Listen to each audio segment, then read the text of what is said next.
I am Mrs. Visalachi, working as a social teacher in Trinity Matriculation High Secondary School, Namakkal. In this session, we are going to discuss 8th Standard History, Unit 8, States of Women in India through the Ages. Introduction. Generally, human society is constantly changes with additions and omissions from the within the outside. Women constitute half of the population. This is imperative to have the historical understanding of the status of women through ages. The position of women was not uniform in all periods, different with the regarding varieties. In ancient India, particularly early Vedic period, women enjoyed equal rights. But with the passages of time, the status in the society found and deteriorated as a result of a frequent foreign invention. They were subjected to subjections and subordination, new social practice, customs, and a system which credit into the society in turn put limitation and restrictions on the liberty of women. During the British Raja, many social religious reformers like Raja Ram Mohan Rai and Dayananda Saraswati and Chandra Sen, Ishwara Chandra Vidyasagar, Pandit Ramabai, Dr. Muktalakshmi Ammayar, Jyoti Roy Pahal, Periyar Ivera, Dr. Dharmapal were the important leaders who fought for upliftment of women. Raja Ram Mohan Rai effected lead to the abolition of sati in 1829. Vidyasagar, as improvement in the condition of widows, lead the passing of Widow Remarriage Act 1856. The reforms rightly realized that female education as an important agent of eradicate social evils. So they started girls' school in the various parts of the country, which brought significant changes in the lives of women. Women play an important part in the Indian freedom struggle until independence. There was no is a radical changes in the status of women in independent India. Last few decades, that is 10 years, have witnessed the all around development of women. Women are not making the as a present fall in every week of life. The position of women in ancient period. In the ancient India, Indus civilization of India, evidence show the worship of the mother goddesses, hence the eradicate the for the mother in the evidence during that period. During the Rig Vedic period, it is believed that the position of wife was honored and women's position was acknowledged, especially in the performance of religious ceremonies. During later Vedic age witnessed a translations development in the status of women, restricting her role in the social life except in the performance of the religious sacrifice. Here, social and political freedom was restricted. Sati became popular during the later Vedic period, where the women either choose for themselves or were forced to jump into the pair with their husbands. And particularly, the system became the rigid. Women were denied to study Vedic structures. Medieval period, the position of the women in the society further decorated during the medieval period, and they suffered from many social evils such as sati, child marriage, female infanticide, and slavery. Normally, monopoly was in the practice, but among the rich, polygamy were prevented. Sati was the practice, particularly among the royal and upper status of the society. Women remarriage was rare Devadasi system was in practice some part of India among the Rajputs and Rajasthan in the practice of Devadasi system. The condition of widow became the miserable during the medieval period, but we don't ignore the fact that the Mughal ruler Akbar attempted the abolition of sati. In fact, very little attention was paid a female education. In spite of the general determination, we can find some aspect major social evils. Female infanticide. Female infanticide was another inhuman practice afflicting the 19th century Indian society. It was particularly in the Rajputana, Punjab, and northwestern provinces. It was mainly to avoid economic burden. Factors such as family provide, the fear of not finding a suitable match for the girl child were some of the major reasons responsible for this practice. Therefore, immediately after birth, the female infants were be killed. The complaint administration in India took steps to ban this practice by passing the Bengal Revolutionary Act 21 of 1795, the Regulation Act of 1802, and the Female Infanticide Act of 1870. Female foticide. Female foticide is also an inhuman practice which cuts across the caste, creed, class, and regular regional boundaries, where it is a female infanticide or female fertilizer. The prime motive reminded the same. In order to ban the female foticide and sex determination, the central government passed various acts. Child marriage. The practice of child marriage was another social disgrace for the women. In 1846, the minimum marriageable age for the girl was only 10 years. The Native Marriage Act was passed in 1872. It fixed a minimum marriageable age of girls at 14 and boy at 18. In 1930, the Central Legislative Assembly passed Raj Sabha Hariblia Sahadas Child Marriage Bill fixed in the minimum marriageable age for boys at 18 and 14 for girls. It was later amended to 18 for girls and 21 for boys according to the Hindu Marriage Act 1995. Sati. Sati was a social evil that prevailed in Indian society, especially among the Rajputs. Earlier, it was a voluntary act, but later it was relatively forced to widow to sit on the funeral pyre. The Italian traveler Niccolo Con, who visited Vijayanagar about the year AD 1420, noted that the inhabitants of the region married as many wives as they pleased, who are burned with the dead husbands. In the early age of 19th century, sati was in practice in various parts of Bengal, western India and southern India. In 1811, Jahanam Mohan Roy, brother of Raja Ram Roy, passed away and his wife was burned along with him. Raja Ram was moved the extreme at the sight of it and took it in an oath that he would have a cruel practice abolished by law. He carried on the continuous aggression thought, press and platform for the abolition of sati. Raja Ram Mohan Rai published his tracts in 1818 to 20, making the point that the rights of sati was not enjoined by the Shastra. This material was used by the missions to settle the generally accepted view the sati was in the integral part in the Hindu region.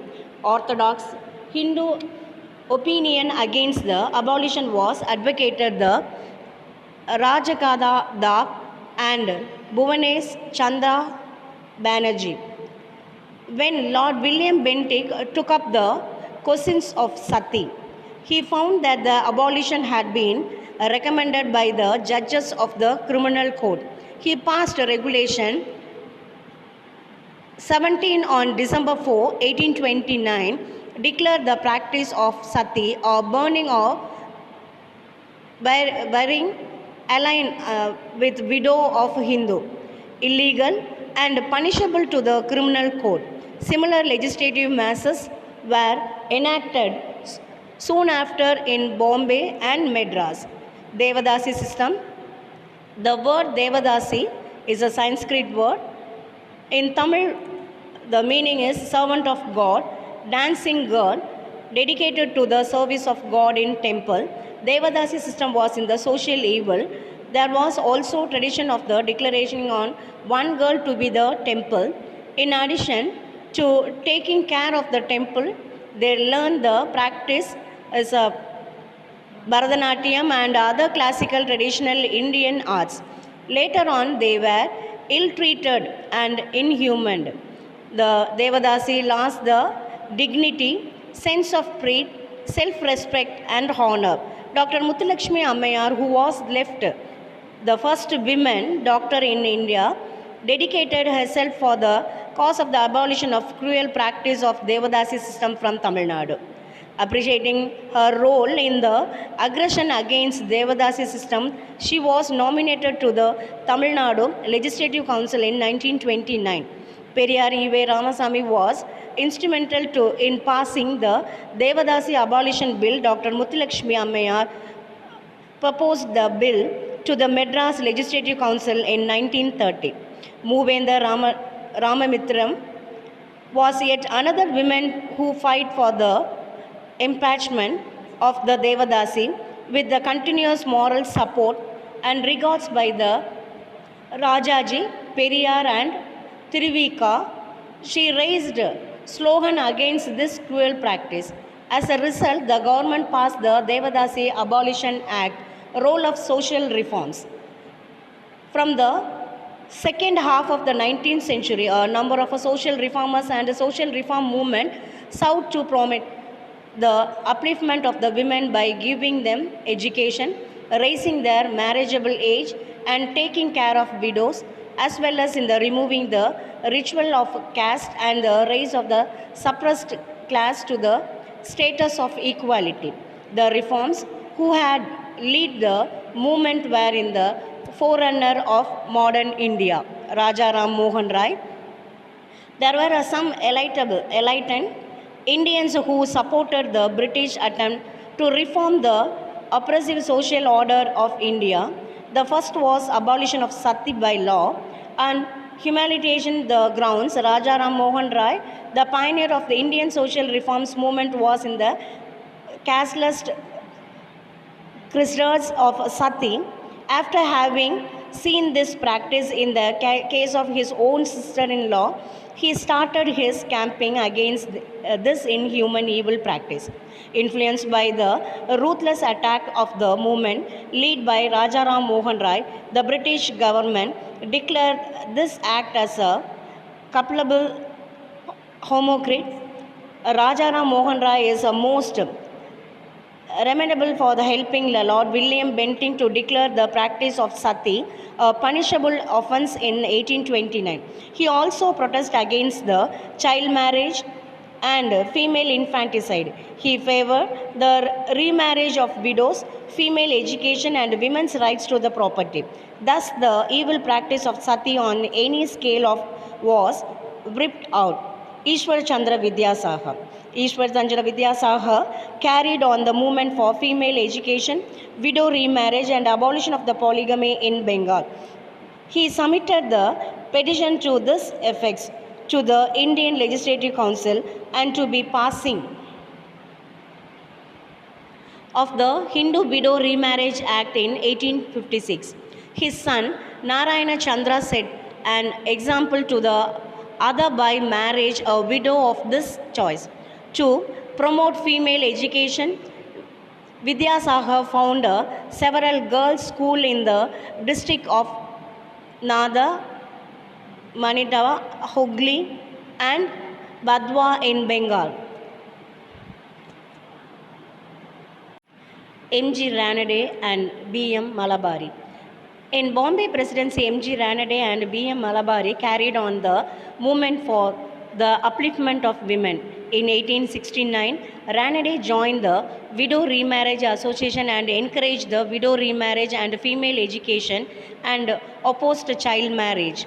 In 1887, he started the National Social Conference, which became the preeminent institution for social reforms. In 1884, B.M. Malabar, a journalist, started a movement for the abolition of child marriage. He published pamphlets on this subject and appealed to the government to take action.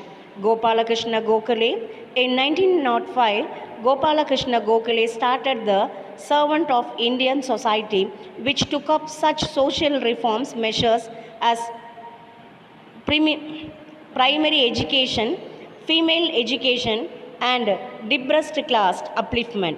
The spread of female education further led to the participants of women in the freedom struggle.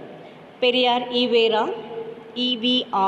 EVR was one of the greatest social reformers of Tamil Nadu. He advocated women education, widow remarriage, and intercaste marriage, and opposed the child marriage. Women reformers, most of the reform movement like Brahma Samaj, Pratana Samaj, and Arya Samaj were led by the male reformers who see the limit of the freedom and development of women. Women reformers like Pandit Ramabai, Ruknabai,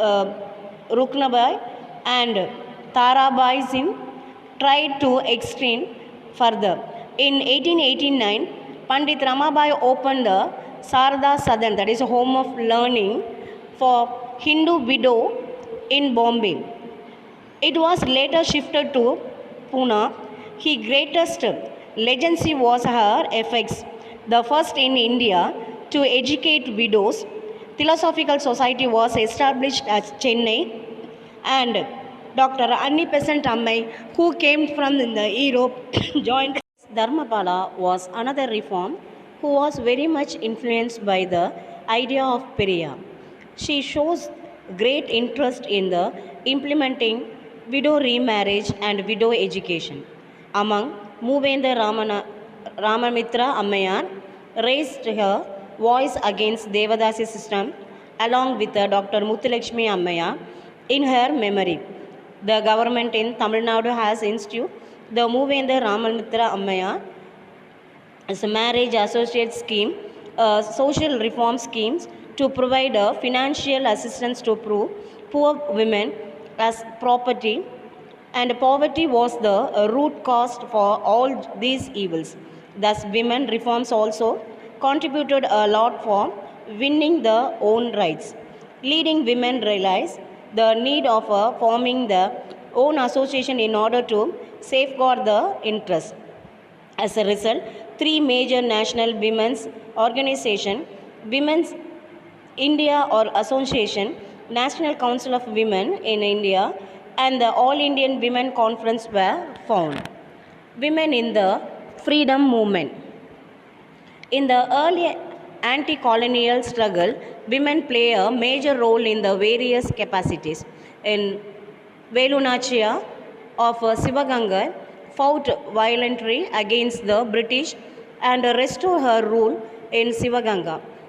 Begum Hazrat Mal and Rani Lakshmi Bai of Jhansi lead a armed revolt in 1857 against the British. In the freedom struggle, thousands of women came out of their home, boycotted the foreign goods, marched the processions, default laws, receiving the Lathi charge and court jails. Their participants in the struggle added a new dimension of a mass character. Impact of reform movement. Significant advocates were made in the field of emancipation of women. It created a national awakening among the mass. It found the feeling of sacrifice, service, and relations. The practice of sati and infanticides were made illegal. The practice of sati and infanticides were made illegal. It permitted widow remarriage. Women in independent India. Women in India now participated in all activities such as education, political, medical, culture, service sector, science and technology.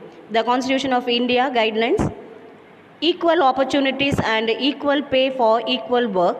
The national policy for the empowerment of women was passed under the national policies of education. New program was launched called Mahila Samyukta.